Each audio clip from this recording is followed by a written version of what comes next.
Hi, this is Mike Brown, owner of Death Wish Coffee Company. Welcome to Fueled by Deathcast. I love Jeff, but sweet and hot.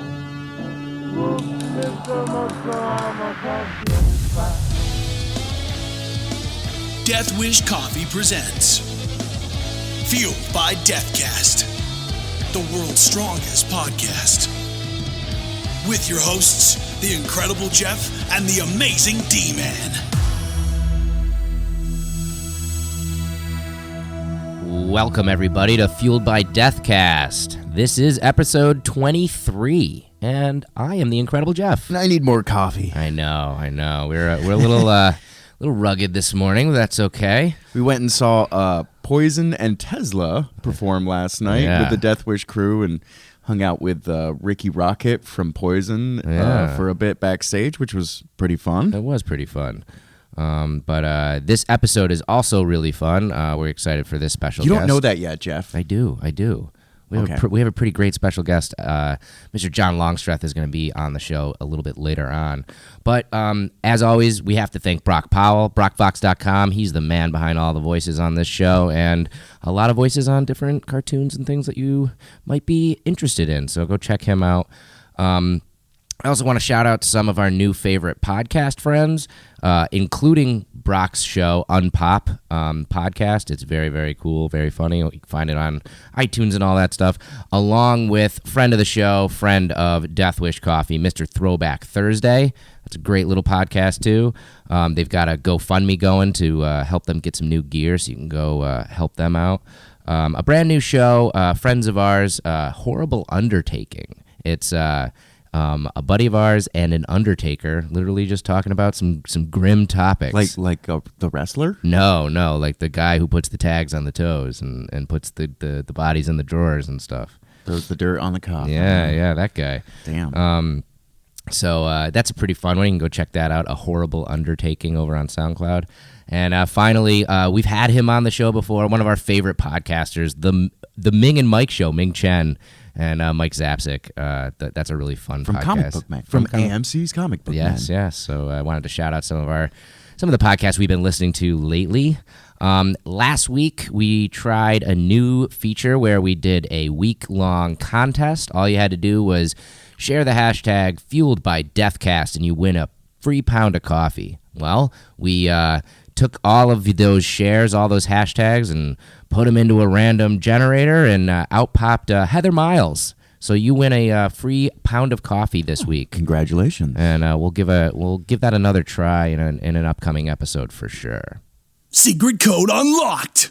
Discount of death. So this week, if you type in metal, METAL, you will get 15% off any 5-pound bag that Death Wish Coffee offers, including Valhalla Java. And the reason being is because when our guest, John Longstreth, reached out to me and he was like, yo, man, we need some coffee for the studio to make the new Origin album. Yeah. I was like, I'm sending them a 5-pound bag of each. That'll get them through it. And it did. Yeah. So we want to share that love onto you so you can also write metal albums that are way too fast and become the best drummer in the world.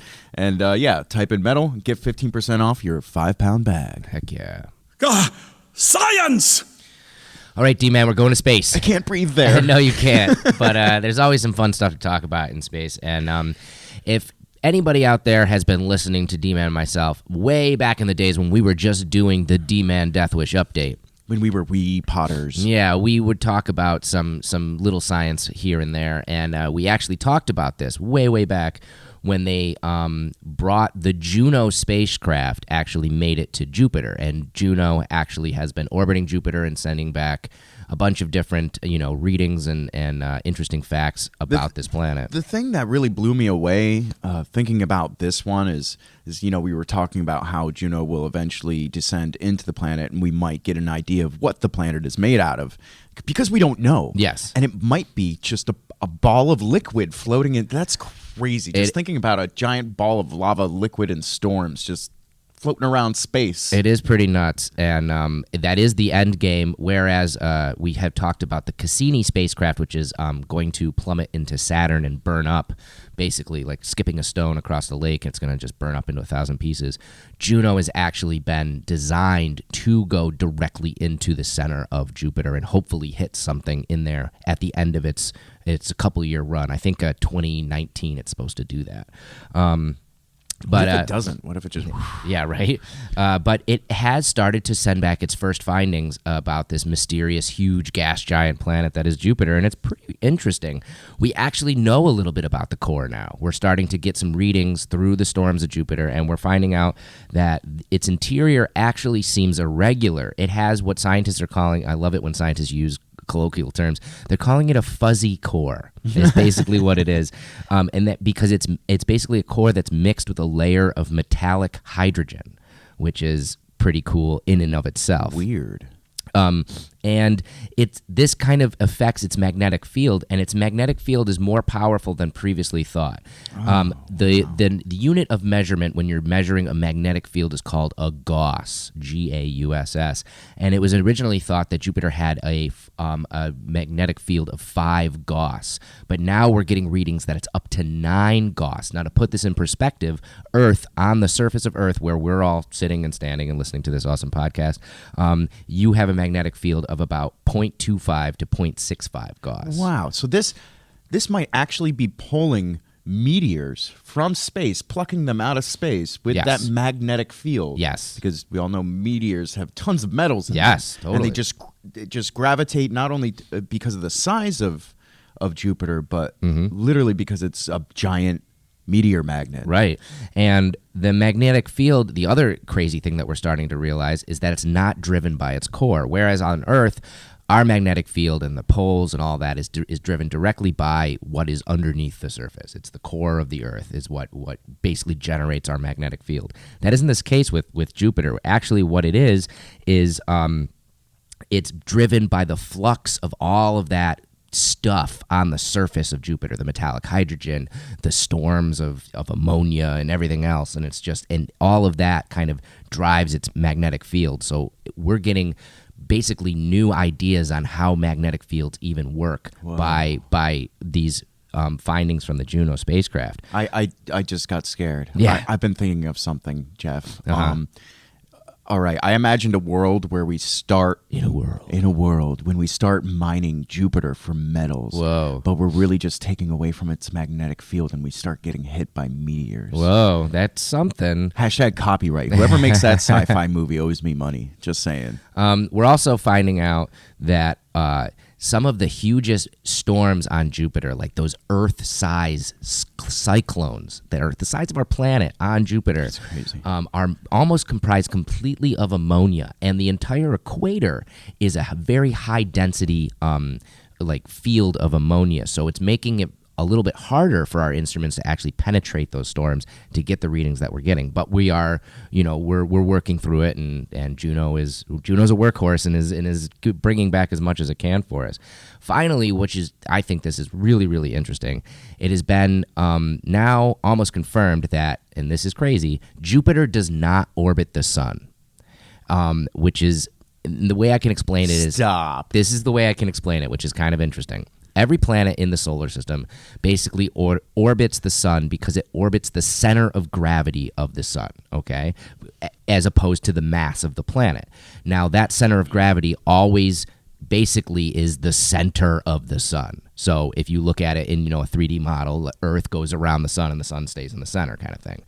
Because Jupiter is so large, you have to remember its mass is 2.5 times the entire total of the rest of the planet's mass in our solar system. That's how large Jupiter is.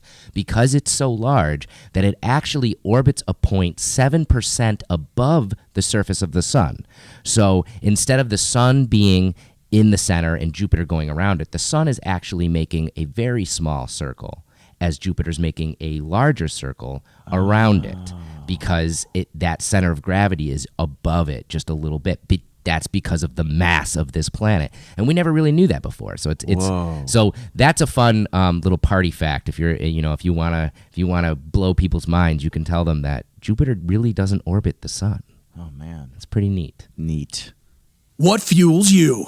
What fuels us, Jeff? Well, we had a really great talk with Mr. Longstreth on this episode, and that'll be coming up pretty soon. And he is an incredible death metal drummer. He's been in the game for a very long time. And one of the things that he talked about was how he needs to stay aggressive in his line of work. And that's not just because it's an aggressive type of music, but the idea that, sometimes no matter what you do, it can seem like it's the same thing over and over, the mundane of everyday life kind of thing.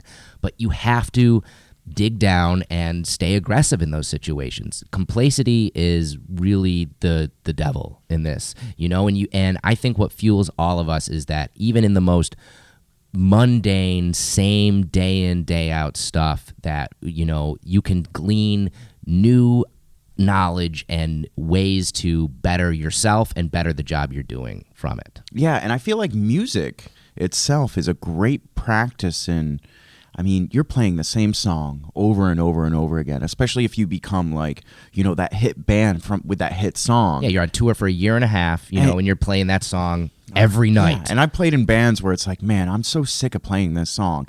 But if you actually dig in and like really like, how do I play this song as good as possible? Like every single note I hit has to be perfect. Then you start finding little nuances. Yeah. And then you start having a little fun with what you're doing. But it doesn't just have to be music. But if you keep on practicing that, which is great about playing an instrument, you kind of start doing that in your everyday life. Totally. Even when it comes down to like cleaning the counter. Like I'm going to clean every single inch of it. It's almost like an OCD thing, but it's or a perfectionist thing, but it's more than that. It's a desire to be the best at what you're doing at the moment you're doing it. And to know that, no one is ever going to master anything. The term master is thrown around, obviously for people in history, the master painters or the master, musicians of yore and all that stuff. But it's like, even they weren't masters. No, right. You never achieve that pinnacle as long as you're striving to make yourself better or figure out a way to do the task that you're doing in an even, more efficient, more better, more awesome way. Anybody who calls themselves a master has stopped becoming a master. Correct. If you think you've gotten it, if you have everything, you're totally wrong. Yeah. You're absolutely wrong. There's something that you could always be doing better. Totally. And and that just goes back to it, in any aspect of life, just stay aggressive. Stay aggressive and just stay awesome. Community shout out. This week on the shout out, I've been watching, I'm just going to say it. We're shouting out Alan Wong. I've been watching you on the social media pages for a little bit now, and you make all sorts of fun memes that just organically bring awareness to Deathwish Coffee. Is it technically memes? It's more like Photoshop work. That's meme. That's a meme. We've rolled it all up into memes now. Yeah. Everything's a meme. Life's a meme. And the reason why we're shouting you out this week, Alan, is you've been all over the place with the recent release of the Marvel movie Guardians of the Galaxy 2. Oh, you hit that Jeff's soft spot there. Totally. Well, I it's not a secret that I'm a nerd, but I mean, you've been just every single character with a Deathwish mug in their hand, and they're either talking or thinking about Deathwish. Some of them look like real. Yeah, it's really impressive. Really funny, and it puts a smile on our face, and it makes the community at large, even that much more happy because we all share them and we all have a good time with them. Also, it kind of shows like the diversity of the group, and it's not just being a person who talks about coffee. It's about being creative. Yeah, and I think that's great. Yeah. That's amazing. So that's why we're shouting you out, Alan Wong. Yeah. Speaking of Deathwish Coffee Company, though, I know you guys have seen it, and I want to talk a little bit about it. Our brand new, the recipe has been reborn, the Nitro Brew. Yeah, now we get to dial in the fun stuff because we have the flavor that we want, we have the product that we desired, and we have a process that works. Yes. So we're we're going to keep on rolling it out. I wanted to let you guys know, we work really closely with Old Saratoga Brewing. They're the ones who help us can it. And yes, I said brewing. Yeah. They're the ones that help us can it, and they're the ones that, are just the best people to partner with. And they have literally taken one of their ginormous tanks and just set it aside for us, for this production of Nitro Brew. So we as a company, as a collaborative company, are trying to basically roll this out into a full production schedule. So in the coming months and throughout the end of the year, hopefully we're going to be rolling that out. So you're going to always see Nitro Brew. I mean, it's been kind of a treat. The first time we rolled it out, it was to see if it works. This time we're rolling it out until it kind of sells out. But we're going right back in. We're going to can some more up, actually, I think this week. Today. And today. Yeah. And so we're just working really hard to ensure that, hopefully by the end of the year, let's say, it'll be a staple product on Death Wish Coffee. You might see it sell out from time to time, but it's just because it's in high demand. But we're going to keep it rolling. So if you see it sold out for any reason, just keep an eye out. It's coming back. Yeah, so we're really, really happy about that. And, the idea is eventually, once we get a feel for shipping a product that we've never moved before, and we figure out all the little logistical things, we want to make it be able to hold up on the subscription platform, so people hopefully can someday regularly get their Death Wish Coffee Nitro Brew. Maybe eventually we can get it in every retail store. Yeah, and then you can just go to a gas station and pick up a can of Nitro. I mean, Brew. These are the goals that are on our list. They're just a little bit out in the future, but we always want to tell you guys about that kind of stuff because we're excited about it, and we want you to be excited about it too. The Death Wish Death List. Sometimes people die, Jeff. Yes, they do. And sometimes those people do really amazing things in their life, and we're here to celebrate it. Yeah, and this week we lost Adolf Kiefer. He was 98 years old. He is the last surviving gold medalist of the 1936 Olympics. Wow. He was the first man in the entire world to swim the 100-yard backstroke in under a minute. He had multiple world records. He actually raced over 2,000 times and only lost twice. Whoa. Yeah. He is actually considered the father of American swimming. He created the victory backstroke while he was in the Navy, and it's actually an easier backstroke to perform for novice swimmers, that they can actually, be on their back and breathe and not have to do like the actual modern backstroke. Yeah.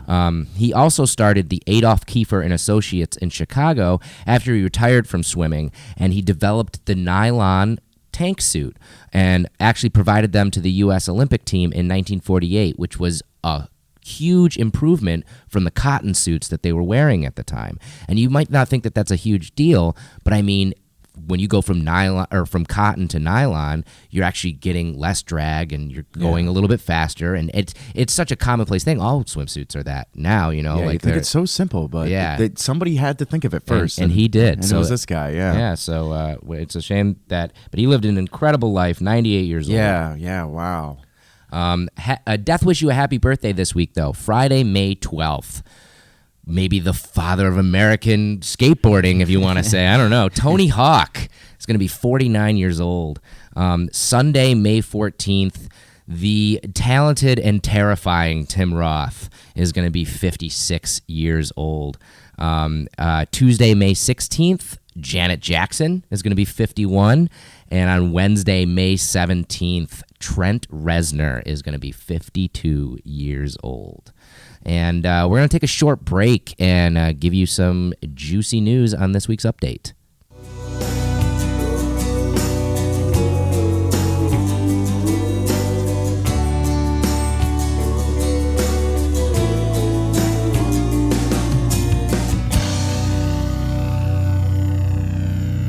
D-Man's Death Wish Update.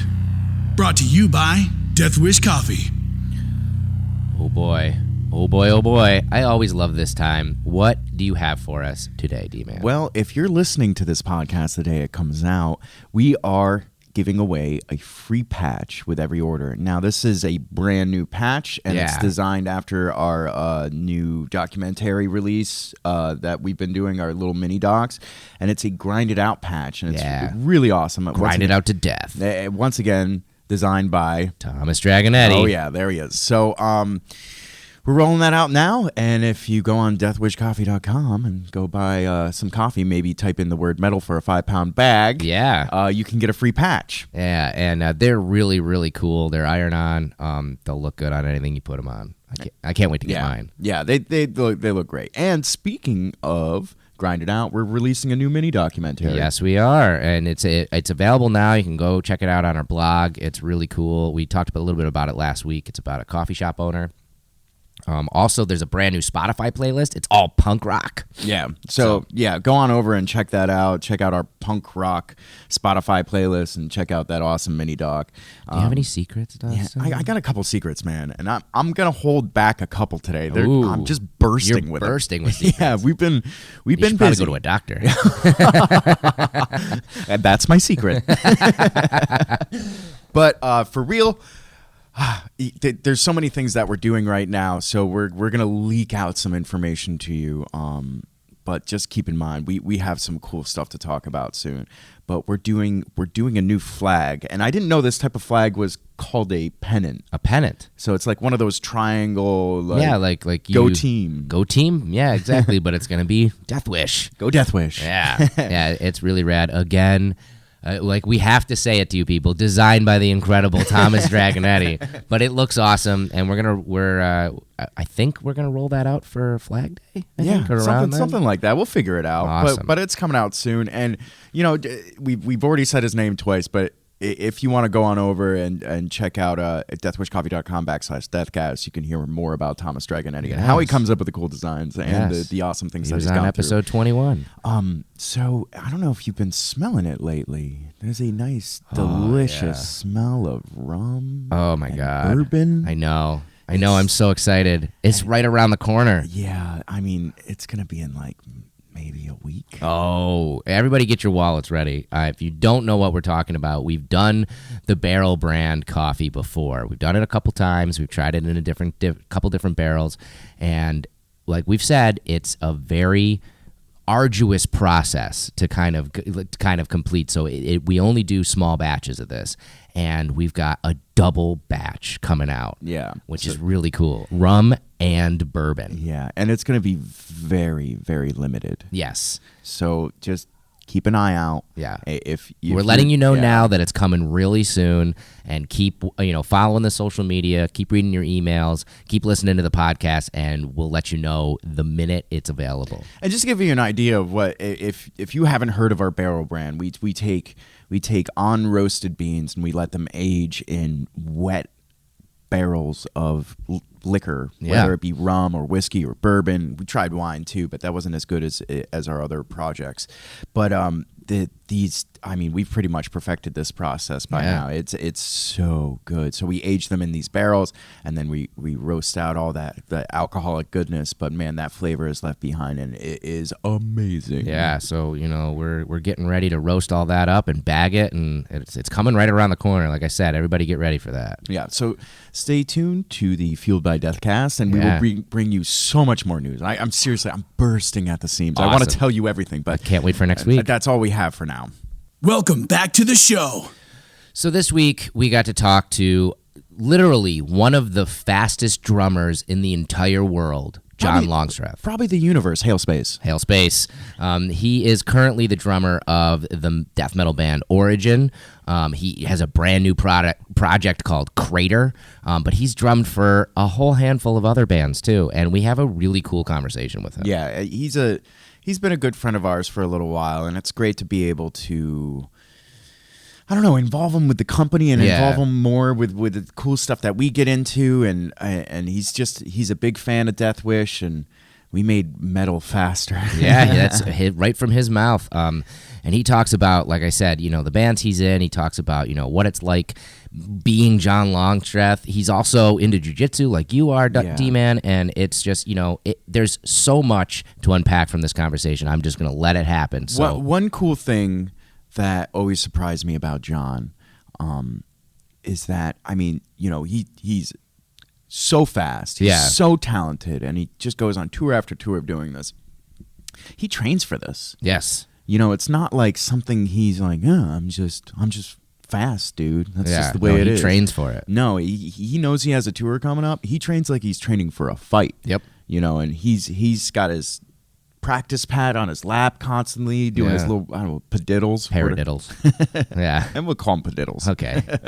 But yeah, he is so amazing. And like I said, this is an amazing conversation. So mugs up, John Longstreth. Cheers. The Fueled by Death guest. Can you talk a little bit about your influences and how you got into drumming, not only drumming, but specifically metal drumming? Well, metal drumming came from Iron Maiden. Yep. Yes. Iron Maiden and Metallica, like what any musician between the ages of 30 and 50 is going to say. I was playing drums, I heard Iron Maiden, or I heard Slayer, or I heard that. It's not a very exciting story, but yeah, Iron Maiden, man. Because I was a big Kiss fan at the time, and I was listening to all these hair bands, and none of the drummers were really doing that much. I just heard the kick drum. You never heard the bass drum. Were you already drumming at the time? Yeah. I got into playing. My father was a jazz musician. Cool. So it was always in the house. So there was always jazz musicians in the house playing, and their cigarettes smelled different than Mom's. Why does a cigarette smell like bizarre, like beef jerky? They keep coughing. They all smoked vastly different than my mom did. Yeah. And my mom would just be like, hang on, they're all like, and this shit around. And yeah, so I got into playing music from that. Basically just listening to the albums and listening to all these jazz records, and then eventually pop music came. I started to understand pop music. Got the Thriller record, some Michael Jackson records, and also got into Van Halen, all this stuff. And yeah, it wasn't until I was like pre-teen and I'm listening to all these Kiss records. I'm listening to like Cinderella and all these other bands that the drummer just isn't doing much. Like the guitar players are ripping. Right. Wow. But the drummer's just boom, pop. And so I heard Iron Maiden, and I'm like, oh, that guy's got some ripping double bass chops, doesn't he? Wait a minute. He's got one bass drum. He's doing that with one foot. Right. Yeah. I'm like, interesting. So I started paying attention to that. I'm like, wow, this guy's really involved. He's doing all these cool patterns between his right foot and his right cymbal. He's got toms all the way around. He smiles while he's playing. Yeah. He's super crazy and aggressive. He's got this ridiculous look on his face, and he smiles. Sure all that does. shit. That guy's fucking cool.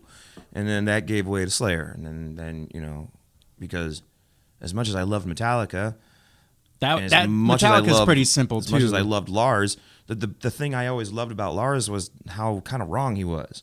Yeah. It's like he was just like kind of weird and slippery. He's like Right. roller skates on an ice rink playing drums, and then that gives way to Slayer, and then you're listening to the Slayer records, and my buddy comes up and shows me a Napalm Death record. Oh yeah. And I'm like, oh gross, no. Hated it at first, hated it. So I think what really clenched it was when I finally heard a band called Cynic. Okay. Because they were doing these demos in 1990 and 1991, and these guys were really fucking tech, man. They were these clean passages, these really noodly clean passages, and then they go into being heavy again, and the drummer's doing all this insane drumming, and then I was into Death, and got into Gene Hoglan and all that stuff, and that's sort of the chronological order. Oh, sorry. And you're good. That's cool. So you got into Gene Hoglan, and I know now he was kind of your pathway into your drum instructional video, right? Yes. That's really cool. How was that meeting your idol? That must have been wild. I had met him a couple of times before, and that's just, that's how you always want it to go. Yeah. Dude just comes up, hey, how you doing, man? Hi, John. I'm like, Yeah, you know my name? Like, and I was out, like the first time I actually met him, I was filling in for a band called Dying Fetus, and we were touring with Guar in 2004, 4, I think. 2004. I think it was 2004. You were drumming for Dying Fetus. Yeah. And we played at that Saratoga Winners. Saratoga Winners, yeah. And yeah, I saw that. we show. were Miss that in place. Me too. We were in Vancouver, and at the time Gene was living in Vancouver because he was in Strapping Young Lad, Yep. and he just comes up out of nowhere. Hey, how you doing? I was like, hi, and he stood on the side of the stage and watched me play. Was that nerve-wracking? No. Ah, cool. good. And it was kind of comforting because he was so cool. He's just a nice dude. I'm like, oh wow, this guy's awesome. I'm gonna do my best.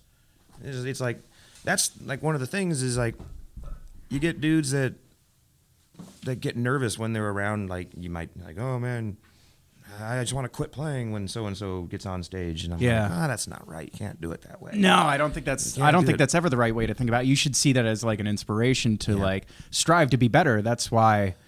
I mean, that's why I like to work with people that are better than me because it just gives you a target almost. That's how you learn. Yeah. That's how you learn. And that was one of those things.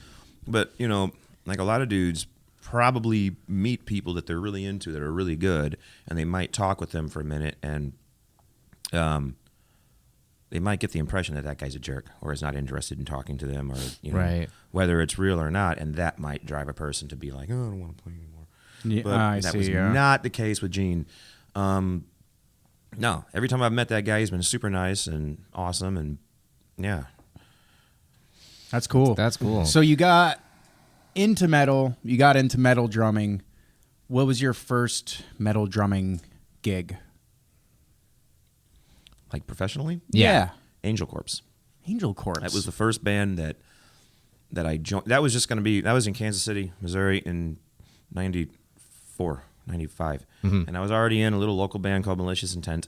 I'd already been in a few local bands around the area, and this guy just calls me up and, he's from Minnesota, stuff like that. And he's like, yeah, we're over here on State Line. You want to come over and try out for this band we have? And I'm like, well, what kind of music is it? He goes, total death metal.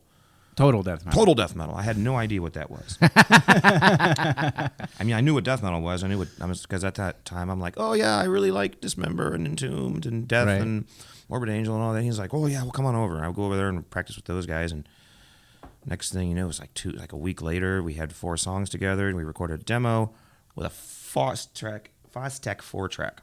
Oh wow! And all the lines were way too hot.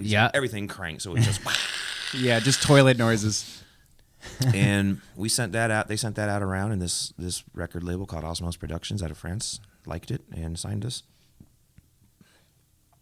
3 months later, I'm in the recording studio doing a full length, and then they're talking about the first tour. Wow! So that's the beginning. So that just kind of like. What was that first tour like? It was in Europe with Impaled Nazarene and Gehenna from Sweden. So the Gehenna that kind of sounds like Motorhead. Yeah. For your more obscure, I don't know.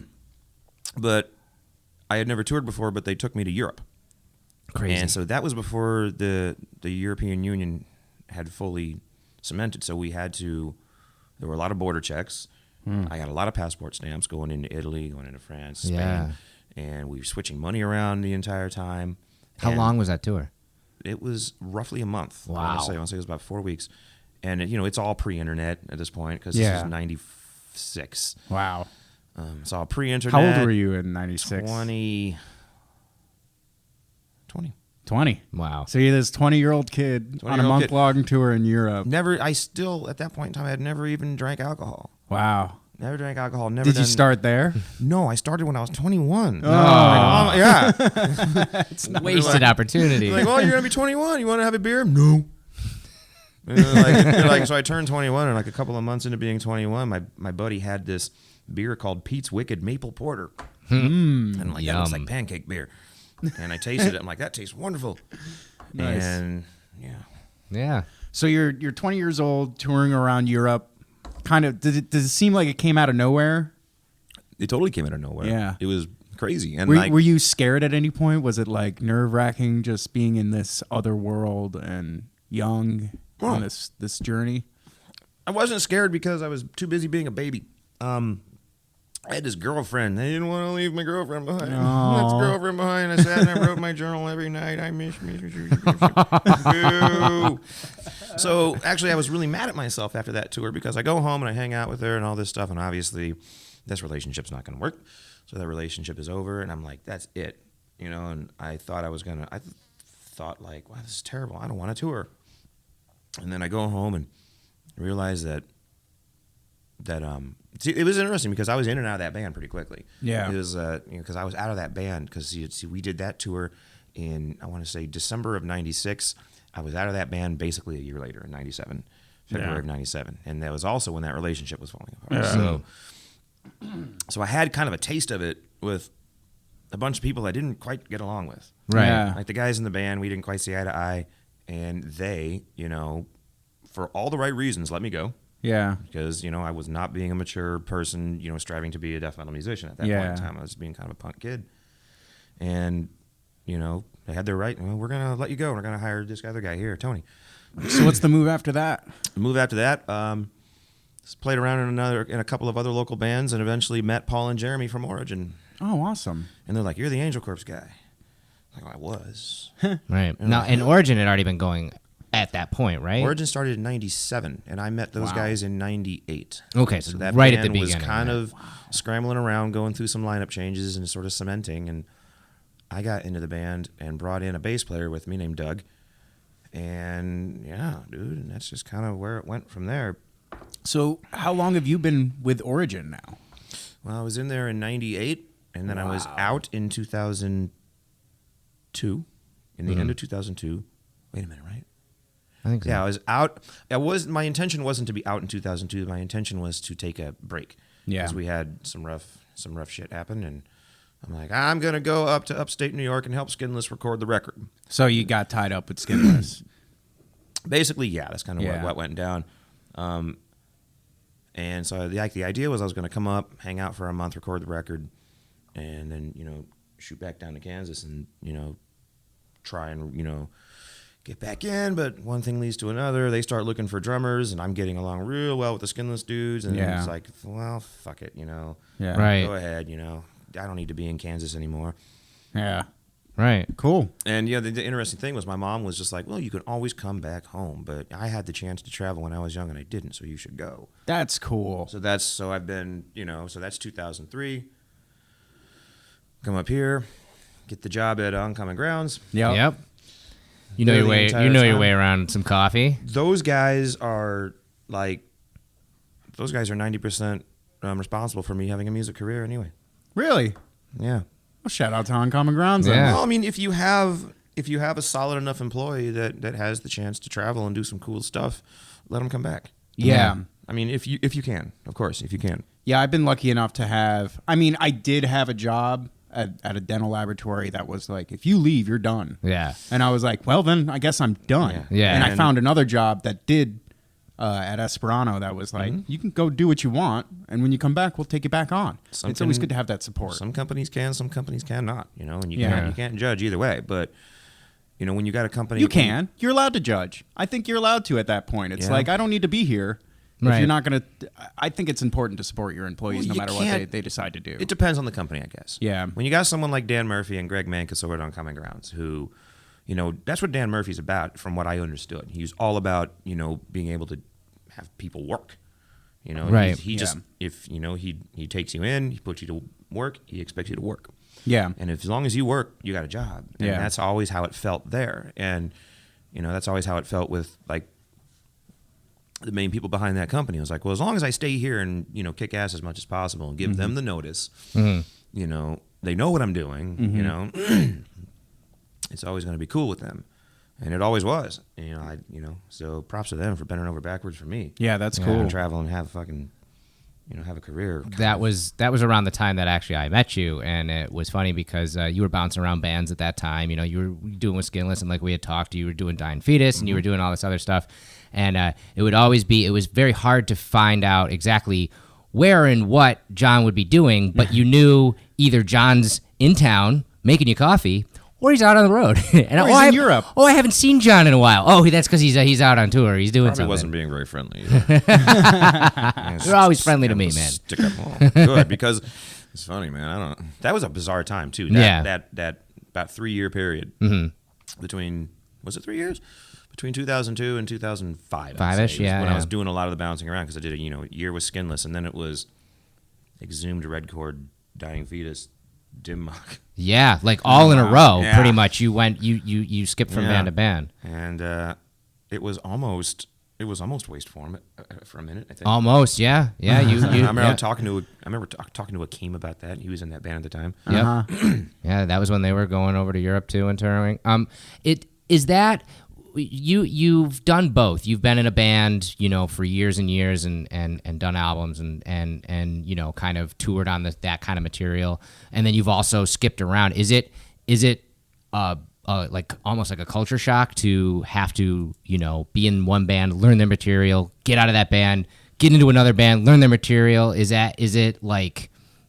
How much of a process is that for you as a drummer? I think it's just like anything else. It's terrible and awful when you haven't done it that often. Yeah. But it's just like as you do this more often, you develop techniques and you develop abilities. I now know that what I can do is I can listen to a song, have it, my little notepad, my little pen, and I can write down A, B, C, count the parts of the song. Yep. Go in there, make little noodle notes in about what the drummer's doing. Yep.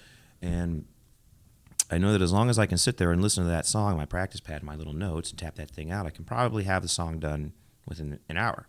Nice. As far as just having it. Then I got to take it to the kit and actually program all the limbs. But Right. it all comes together pretty easily these days. I mean, it was a mess for a while, and I'd botch songs live on stage with Exhumed. Mm-hmm. So your constant times of being placed in positions to being forced to adapt has made you quite good at adapting. It's jiu-jitsu, buddy. Yeah. There it is. Okay, so we'll go on this topic a bit. It's about being being flexible and being able to anticipate the next move, kind of. Yeah, see and between also the raindrops. being calm in the moment to be able to anticipate the next move. Because if you're not calm, you're thinking about what's going to happen next. When you shouldn't be thinking about that. You should be thinking about what's happening now. Yeah. So I had a personal question now. For those who don't know, I met you before, but we became friends through jiu-jitsu, and we trained under Eddie, who was our first guest, and we trained with Matt Secor, who was Eddie. one of our latest guests. Yeah. Congratulations, even though this will come out way later. Yeah, but Congratulations 3 months ago, Eddie. Yeah, pretty much. Baby. How much have you felt jiu-jitsu help your drumming? Ooh. You know what's funny about that is I would actually talk about this with a lot of the dudes at the jiu-jitsu school, and I would just be like, I'm like, yeah, and then like this, like it's like that, and they're just like, and they're just blinking at you. boink boink,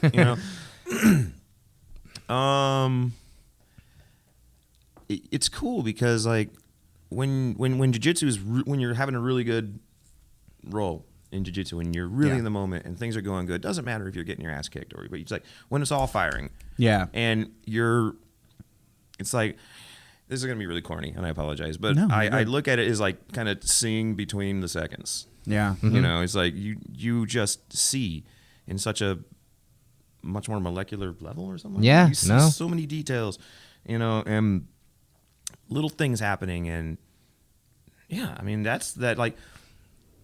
it's really hard to explain. Like I've always read about meditation. I've always read about being in the moment and not overthinking, and and it never made sense to me.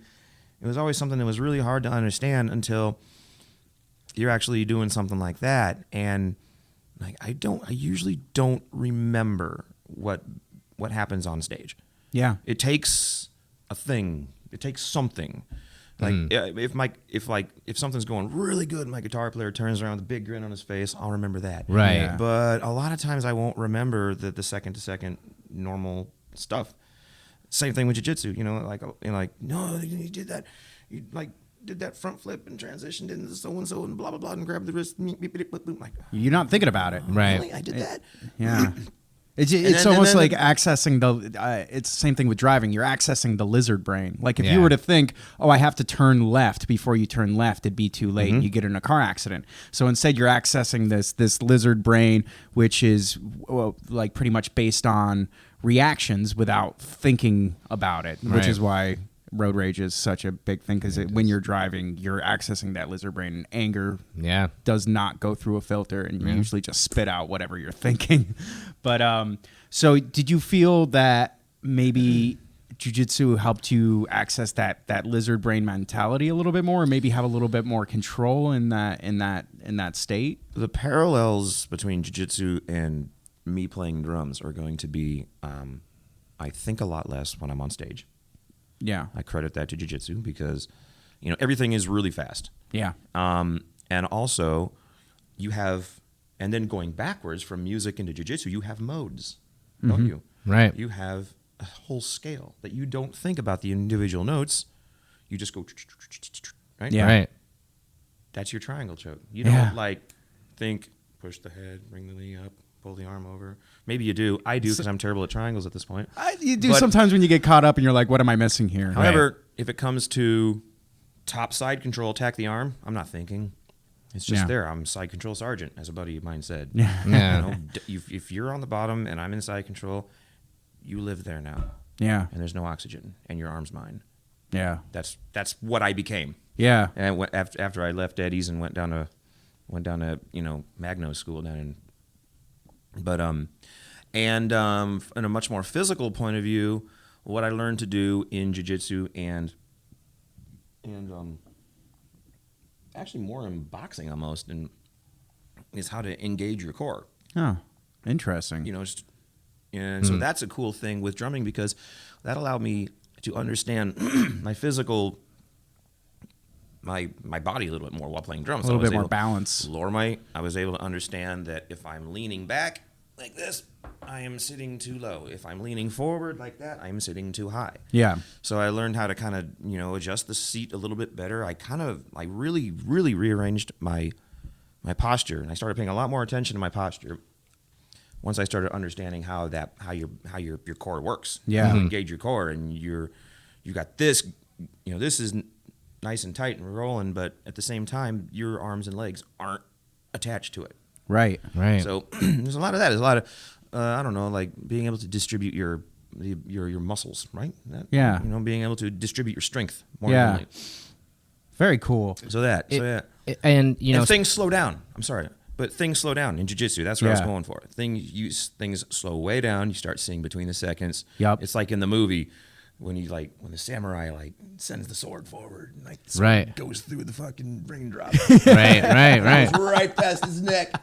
And he counts the seconds. He counts the milliseconds during that shit.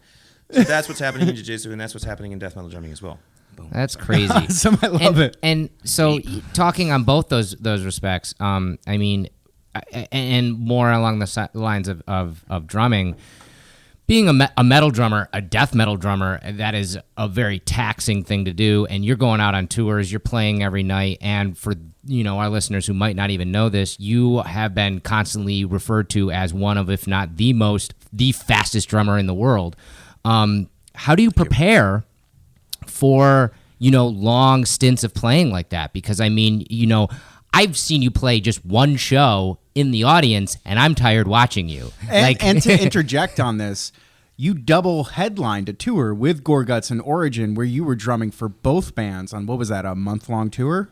That was about 3 weeks. So how do you prepare for that? How do you train to endure that? Well, luckily now, with the exception of the past month and a half, I've had either jiu-jitsu or kickboxing or boxing to keep myself in physical shape. In the past, I kind of didn't. I just beat my head against it until it worked. And enter, my hands fall asleep every night. Right. I've got, I got all kinds of weird shit up in here that is going away now that I actually do sit down with a practice pad and 3 bottles of water and a metronome and, earplugs and, so right. Nowadays, what it is nowadays it's just taking care of your body and taking care of my body doesn't mean that I abstain from alcohol or tons of coffee or still got to be a lack rock of star. sleep. You still got to be a rock star. Yeah. Right. Still got to sleep for 2 hours, drive the van for 8 hours the entire day, set up, play the show, and then drink 16 beers and go to bed. Still got to do that. So training just kind of counterbalances that a little bit. Yeah. What happened if I stopped drinking and actually was able to sleep 8 hours a night? I don't even know. It'd be crazy. It wouldn't be fun. That's what it would be. What it really comes down to is, for me actually, is this is going to be really darky again, but I like dorky. Yeah, Fueled by Dorkcast. We heard it here. Ba-dum-bum. Actually, what it really, and I fight with my band members. No, I want to get there early. But we're going to be there 5 hours early. Great, we'll go do something. I want to get there early. I want to get my drum set up in the corner. I want to get all my shit taken care of. Right. So I can relax for the day. And then once I relax for the day, my mind is feeling clear. And then I know that at 6 o'clock, I'm going to sit down with my practice pad, my 3 little bottles of water, my sticks, and my click, tick, tick, tick, tick. And warm up, practice pad, do some stretching, do some push-ups, start drinking some Whiskey. Coffee at this point. There you go. Yeah, nice. Dude, yeah, because luckily I am out of the Red Bulls now. Good. Nice. I'm beyond the Red Bulls. I'm beyond the 5 hour energies. You don't need that sugar anyways. That was a fucking habit for a while, dude. Yeah. And it was a habit where I thought I needed it more than I actually did. Yeah. You know, at one Which point in time, habits usually do. At one point in time, it was pre-workout. It was like Muscle Farm Assault. I remember that. I Remember that. Pre-workouts are weird too, man. Muscle Farm Assault was so good for the boxing. Yeah. It's like bum, bum, bum, bum, bum, bum, bum, bum. Right. And I would just go home and Those were fucking intense boxing fart. classes, though. Yeah. Shots classes, Andy Yeah. Shot, Yeah. Kyle Provenzano. Yeah, Yeah. those guys are great, but like that Muscle Farm would like give me the worst farts ever. Yeah, no, it's probably not good for your system, I imagine. No, it's not. And you're like laying in bed, you're like, Yeah. I looked at my pre-workout once and I was like, 800 milligrams of caffeine per serving. No wonder why I want to itch my skin Right. off. This is not the way to go. I mean, you're putting butter and MCT in your Death Proof. Do you still do that? Death Wish. Yep. Proof. Death proof? Death No, proof? No, it is. I I call it had Death Proof just coffee. kind of gotten back into it. Yeah? You know, because, there's that restaurant I was telling you about that I work at. Like, Yeah. I do these brunch shifts that go from 8 in the morning until 6 at night, and it's just full out. And, it's like there's just not enough hours in the day. So, yeah, it's nice to be able to roll out of bed at 7 in the morning, throw together my butter coffee because I don't want to talk about those people. Right, Made exactly. it popular. Oh. But, Nah, it's okay.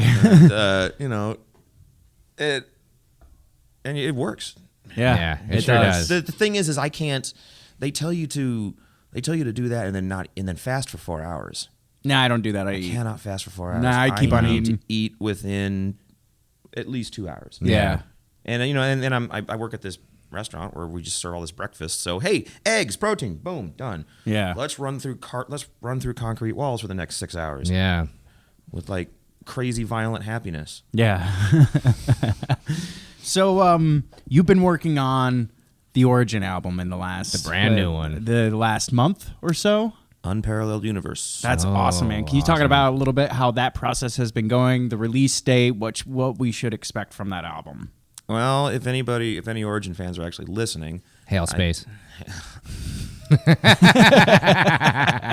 know, Did I just stop something?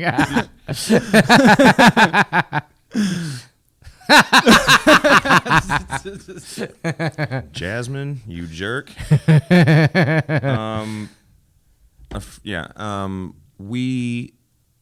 So Origin's a very bizarre band when it comes to writing records. My guitar player Paul he writes this amazing stuff, but he kind of lords over it. I got the material. He'll spit out little bits and pieces, and we're like, well. And it's like when we start writing an Origin record, it's usually kind of a headache. We're like, how the fuck are we gonna write an Origin? I'm like, God damn it! But we do it every time. So what we did this time was really cool. Like, the band starts in Kansas, right? That's Yep. where we all started. So we all kind of Mike Flores, the bass player, is the only guy that still lives there. So we all shoot out to Topeka, Kansas, and we basically camp out at his house, write the album. But what we did this time, which I thought was really interesting, was I sat in the back. I sat in this room with Paul, and I had my MacBook, I had my little click track on my phone, and he had a little mini amp and my practice pad. And I was okay. Well, what's the first riff? And he would play this riff, and I'd be like, doot, doot, doot. Just tap it out on your metronome, yeah. Okay, so that's about 200 BPM. Write that down. How many times does it go? It goes 4 times. Okay, great. Is it in 4 or 3? 1, 2, 3, 1. Oh, so it's in 3. So we're in triplet. And then so I'd write these down. What kind of drums do you want here? What do you think? And he goes, this is going to be blasty. I'm like, okay, great, blasty. Move on to riff B. So we wrote everything down first. Crazy. And I had the MacBook open, so I would build the click tracks. Yeah. And then the next step was, can we get through the song on practice pad and practice amp with the click going? And that's how we would actually practice that first. Wow.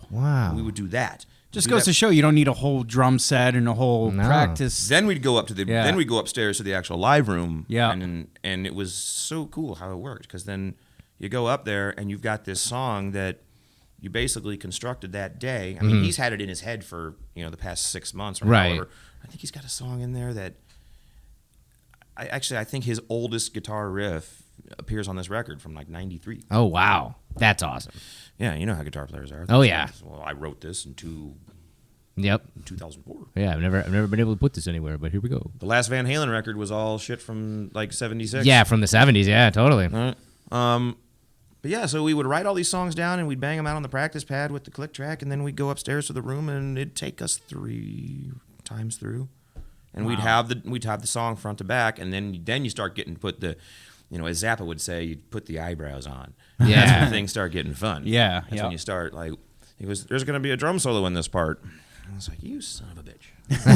Now I got to write a drum solo in a week. But yeah, we basically wrote the entire album in 12 days. How many tracks? 11. Awesome. 12.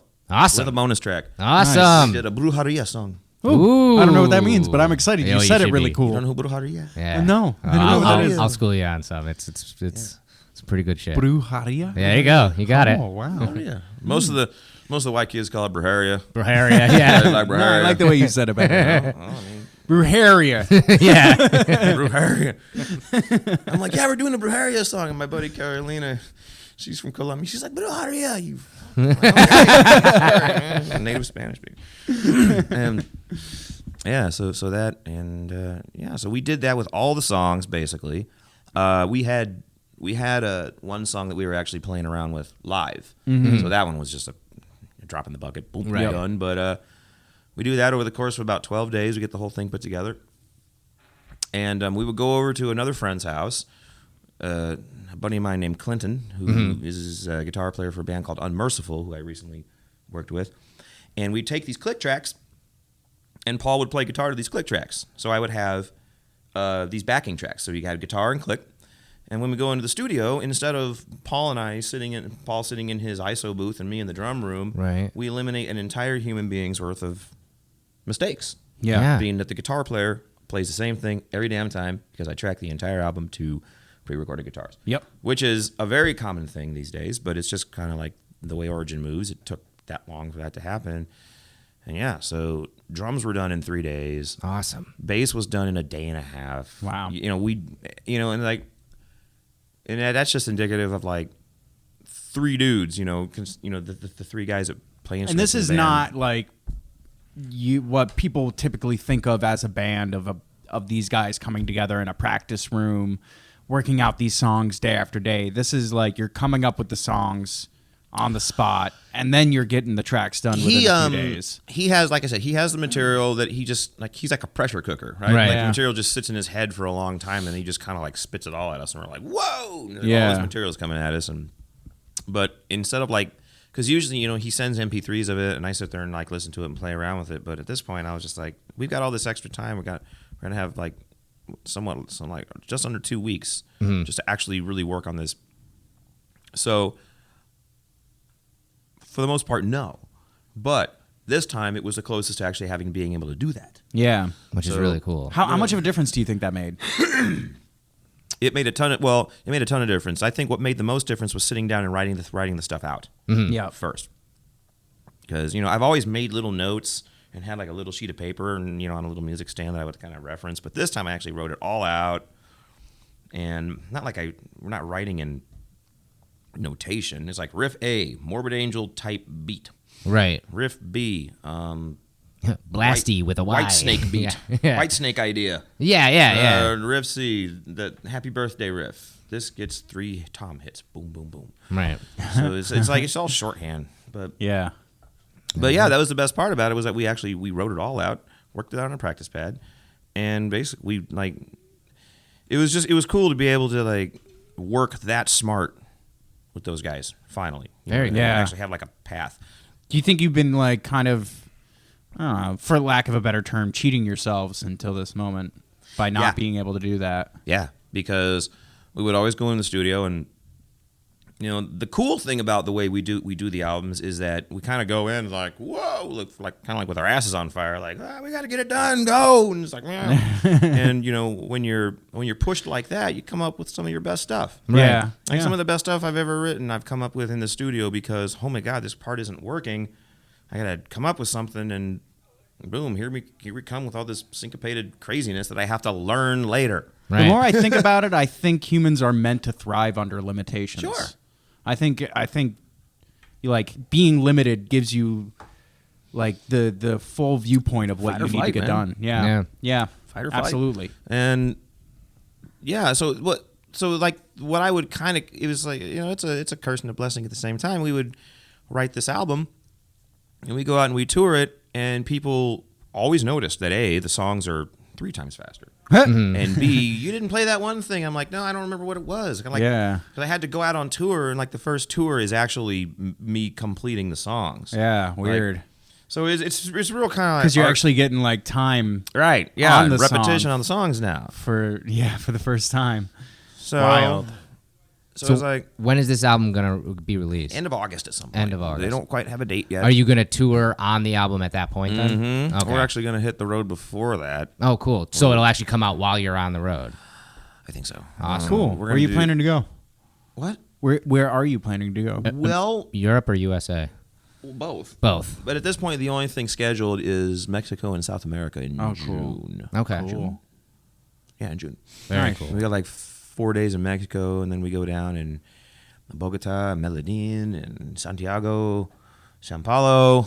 Very cool. Where's your favorite place to play, as far as country-wise? Where do you like to go? I like playing.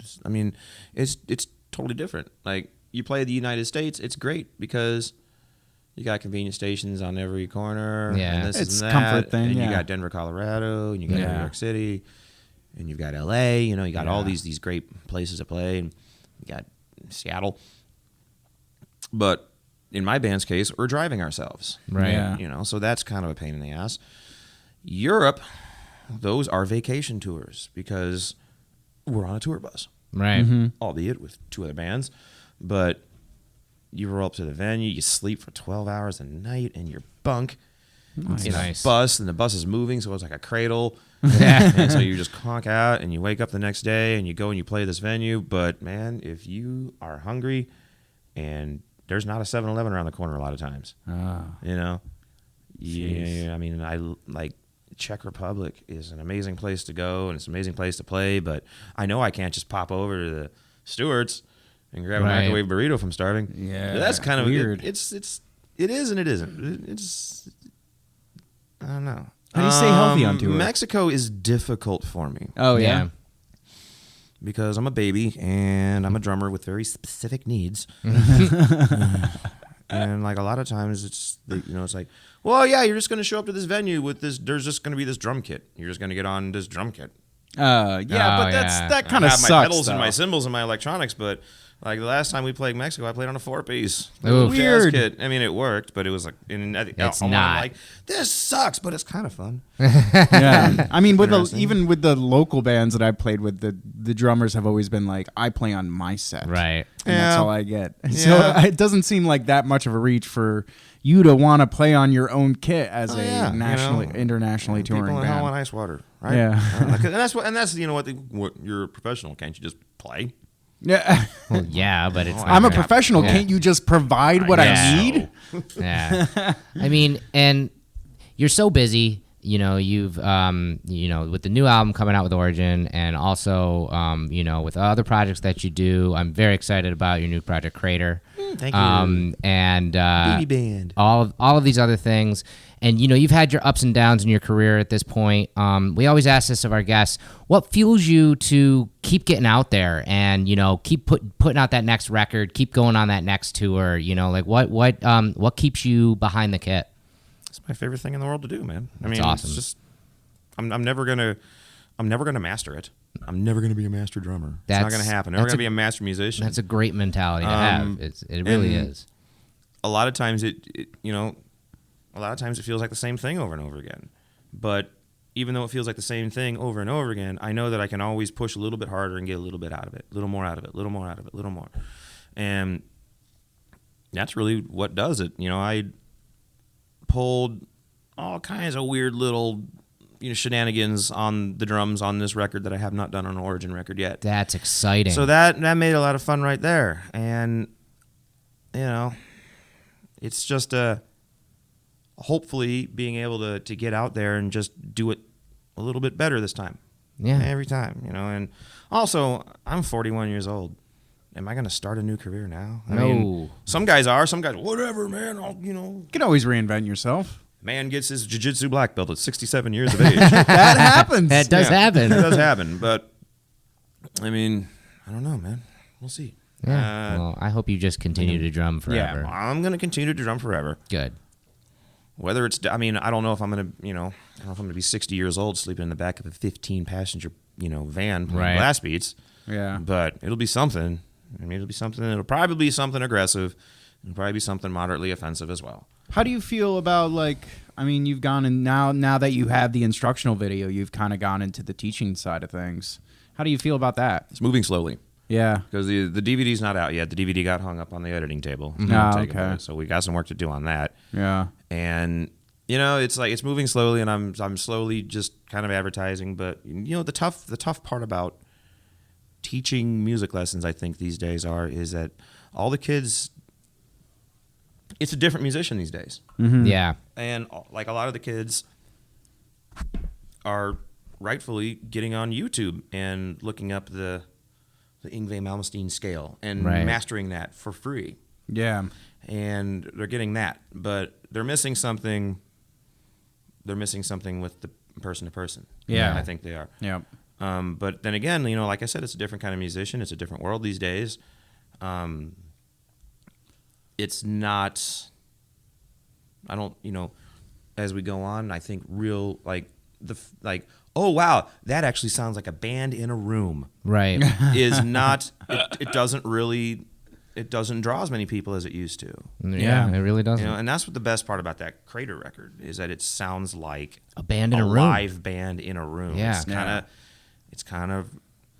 It's rough sounding and it's crazy sounding, but at the same time, it sounds like you're sitting in the room with those dudes. It totally does. And let's plug that real quick. Can we just talk about who's a part of that band? Oh yeah. Well, so that band started 8 or 9 years ago at this point. Yeah. With this goofy kid named Jeff Leifer. Mm-hmm. I love Jeff. Shout out to Jeffy Jeff. Yeah. Jeff, I'm gonna come have dinner with you tonight. Actually. Yeah. I hope when this airs, you just happen to be having dinner with him again. Yep. So, and he's the guitarist. Well, yeah, that was interesting because I was out of Origin and I was like, I wanted to stay aggressive. I wanted to stay, because the thing about upstate New York is none of the music was really that fast. Right. Yeah. Not at There all. was a lot of hardcore and a lot of, a lot of breakdowns and all that NYHC. stuff, and that was cool, but it wasn't quite my wheelhouse. And as I was getting out of Skinless and starting to, I got to get back to what I was doing because that was actually working for a minute. Right. Jeff's like, I'll jam with you. So Jeff and I started going out to the Slaughterhouse. Yep. Do you remember the Slaughterhouse? I used to practice at the we Slaughterhouse. practice in the slaughterhouse. The slaughterhouse. Where the poop comes out of the ceiling. And it's always 20 degrees colder than it is Were you in the outside freezer during or were winter. you Oh, in the freezer? Yeah, the freezer. Yeah. I have nightmares about that place. Yeah, dude, Yeah, that me too. kerosene burner, Yeah. and we were all just choking down that kerosene. Even Eric would be like, "Please smoke a cigarette. It smells Yeah. like poop in here." I remember. Okay, now I remember you guys being in there. Yeah. yeah, Yeah, we were pretty much in there at the same time. We were sharing equipment. And Wasteform was in there and Yep. all that stuff. And dude, I hated going in there. Oh, it was terrible. dude, black. it was dreading. I remember the day when open we that finally drew the giant line. door. Oh Yeah, we drew the line when our strings started popping off of our instruments because it was like -40. No joke. Yeah. It was It was -40 Then in in the that summer, room. it was a swamp. Yeah, Yeah. and it's 20 degrees hotter in the summer. Yeah. Oh my So god. Jeff and I would go in there and we didn't really write songs. We just both wanted to work chops. That's really all we wanted Right. to do. Yeah. And so he would just drill and we just drill. Yeah. And eventually it started taking shape and eventually here you go and we have these kind of like almost these workout routines. Yeah. And we're like, wow, let's record this. And I had to go in the studio to do a project for a guy, and I just kind of dragged Jeff with me and like, well, we're going to record this one song, but I want to get Jeff in here real quick. We just want to blow through these 3 demo songs we have. We can do that. My buddy Elliot was like, cool, do it. And so then we had this 3-song demo, the first 3-song demo. And at that point, I contacted Jason Kaiser. Yep. Because I had been watching him for a long point. Yeah. Since the,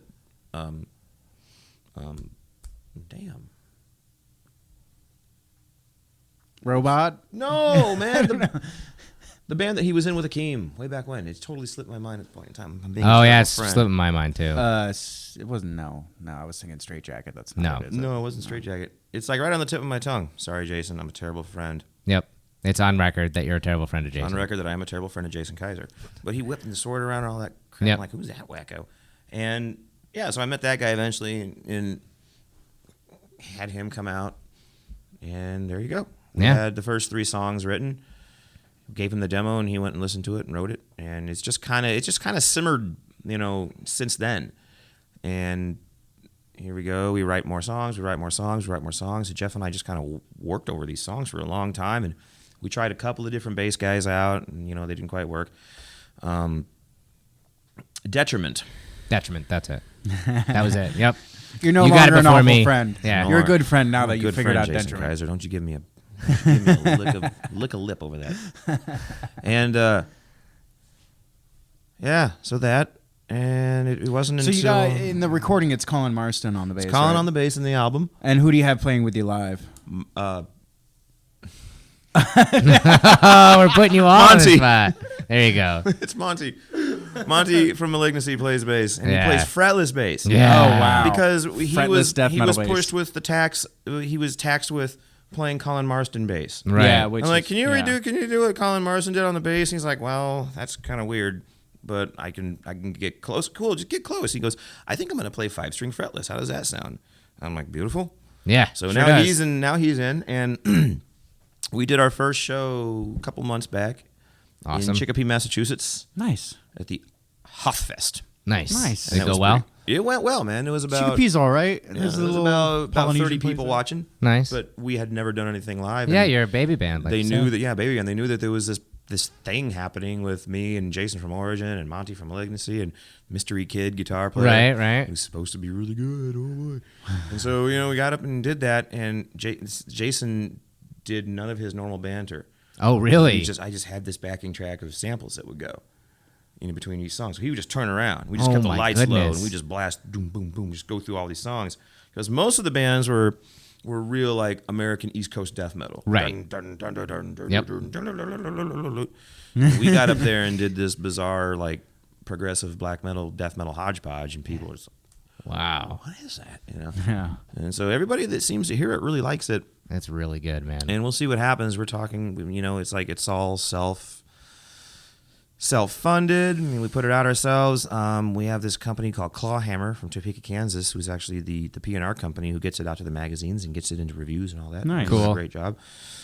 And, it's slowly generating interest, but Yeah, that's we're seeing it kinda- pop up everywhere. It's getting great reviews That's across kind the of how board. I want it to be. I kind of want it to, slowly develop because I Nice. don't want it to be a flash in the pan. Right. Yeah. And I think, that's if you can get a band if a band can endure for a while, that's the most valuable thing. That's awesome. Like you can get popped with this hype, Right. and come and go super And quick. and you're just gone. But no, that's really great. So if people want to find out more about John Longstreth and want to ask John Longstreth questions and keep up with John Longstreth news, how do they do that? www.penis.com. Oh, Jesus. We can't say penis on the podcast. yes, we just did. Obviously, I believe it's Origin Band, right? Origin Band, Yeah, that Facebook. Yep. You have an Instagram now? I do have an Instagram now. But I don't know how do you get that information out? Like I said, Search for John Longstreth on Instagram and you might find him. But yeah, you'll find me. I'm staring at a cup of coffee, which is funny. But but yeah, more than likely Origin Band on Facebook. Longstreth John. There it is. Yes. Awesome. Well, I'm assuming if somebody just Googles John Longstreth. Yeah, Oh, they'll yeah. find it you pretty can just easily. Google my name, and I usually have the front page of Google. I mean, Oh yeah, you totally do. I don't know if I still At have all it. times, no matter what you Yep, search. yeah, always. It doesn't matter what it is. It's you're there. It's kind of a funny thing, because like, well, where do I get your music, or how do I listen to? Because like a lot of people, you know what it's like when you're talking to people that don't really know what you do. And Right. What do you do? I'm in a band. Well, when I hear your music. Yeah. No, you don't. Are you guys like the Beatles? No. Yeah. Where do you guys play? Yeah. At places. And I'm like, well, it's like, well, how can I hear your stuff? I'm like, well, I guess you could just Google my name. Yeah.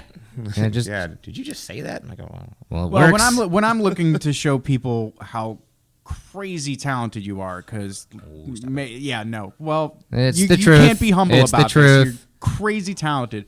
I just YouTube you because Yeah. there's a lot of like drum magazine videos And a out lot of there. live video. Yeah, and you can and it's usually behind the drum set, and you just see you Sick pulling Drummer. out. You check out Sick Sick Drummer. Ian over at Sick Drummer has been very, very good to me.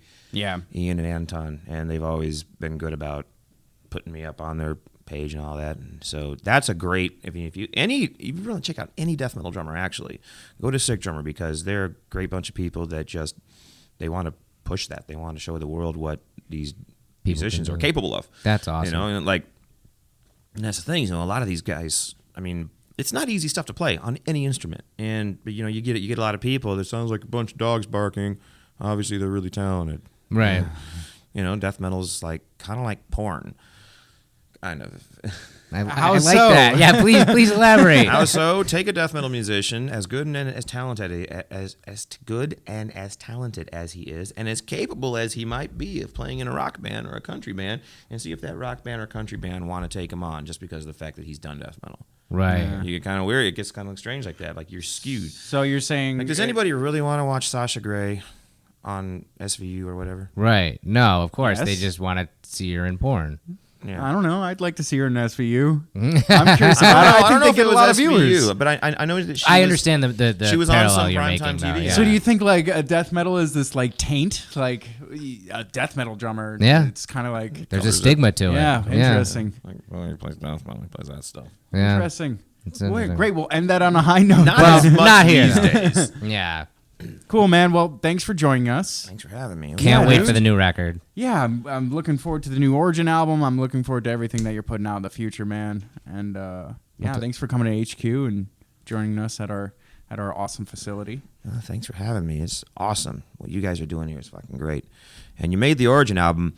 That was another thing I wanted to actually touch on, is that like the albums are never as fast as the live shows. Uh-huh. But now the album is as fast as a live show because we had so much Death Wish coffee in the studio. And You heard it propelled here. us That's to be, awesome. There it is. You want to be a death metal drummer? Drink Death Wish coffee. Cool. Nice. Thanks, man. Thank you guys. This has been Fueled by Deathcast, a Death Wish Coffee Company podcast production. Thanks for listening.